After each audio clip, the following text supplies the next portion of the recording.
Paborito mo din ba, Madje, ang ganitong iba't ibang klase ng seashells? Aba ay dito nga po sa isla ay libre mo nga lang iyang makukuha.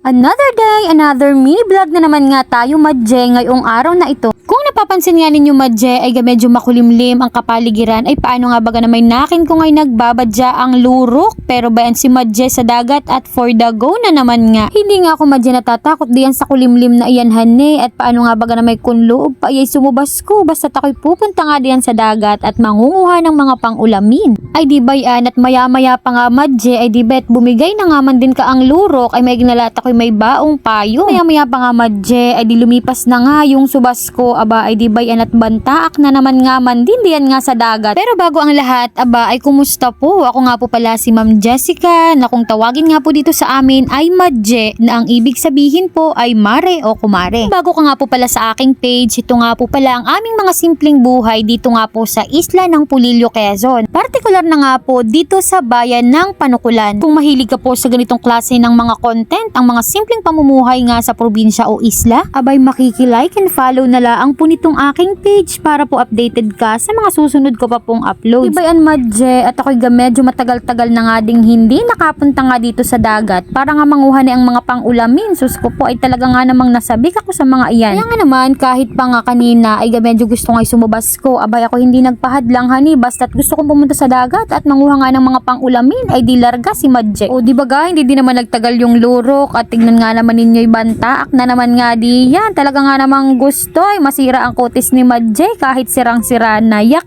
masyadong naging busy nga si Madje, kaya nga naman nakin ko ngay nasa isang buwan nga kung hindi nakasaglit diyan sa dagat at sobra ko ngang namiss ang panghuhuli nga ni ang mga pang-ulamin diyan. Aywan ko nga, Madje, nakin ko ngay kulang ang buhay ko kapag ako'y hindi nakakapunta diyan sa dagat at nakakapanguha nga na ang mga pang-ulamin na iyan. Talaga nga namang nakakalibang ta naman hani, nakakatanggal ng stress baga. Noong medyo nga ako'y nakakuha na diyan ng iba't ibang klase nga ng mga pang-ulamin, ay di sabi ko ngay maigi pa nga ako'y umuwi na, ay paano nga baga naman ay pataib na, yak ay paano na ako makakahuli ng mga pang-ulamin. Ay di na bali at babalik na nga lang ako kinabukasan. Ito namang nahuli ko ay sasapat na rin naman para sa amin. Isang lutuan na nga rin ito, Madje. Kaya nga naman, Madje, pagdating ko nga sa bahay, di akin nga kaagad iyang nilinisan at inintindi nang yan naman nga ay maluto ko na nga din. Karamihan nga pala sa mga nakuha ko diyan, Madje, ay yung mga sahang babae o yung mga sahang na wala ngang sungot. Ang tawag dito sa amin na yun ay sahang babae. Mas masarap nga yun at mas malambot siya kumpara dun sa mga sahang na may mga sungot. Inumpisahan ko na nga kaagad yung linisan, Madje. Binrush ko nga pala iyan at nang matanggal yung mga lumot-lumot o yung mga buha-buhangin nga sa kanyang shell, at maya-maya pa ay diba at dali na nga yan, Madje. At syempre lulutuin na nga at nang ito naman nga ay maiulam na, Madje. Bali ang luto nga lang palang gagawin ko dito ay sasabawan ko nga pala ito. Dahil napakasarap nga lang talaga ng paghigop ng sabaw nitong mga seashells na ito, ay di bali akin nga lang pala munang iginisa yung mga rekado kong ang gagamitin, kagaya nga ng bawang, sibuyas at luya. At nilagyan ko na nga din pala yan ng paminta at saka ko na nga inilagay yung mga seashells na nahuli ko. Huwag nyo nang pansinin, Madje, diyan yung sahang at hindi ko na yun pinitpitan. Dahil nga hindi ko makita yung martilyong pampitpit diyan, ay di saka napipitpitin mamaya pagkakainin na. Kere lang yan, Madje. At nilagyan ko na nga din yan ng sabaw at para naman medyo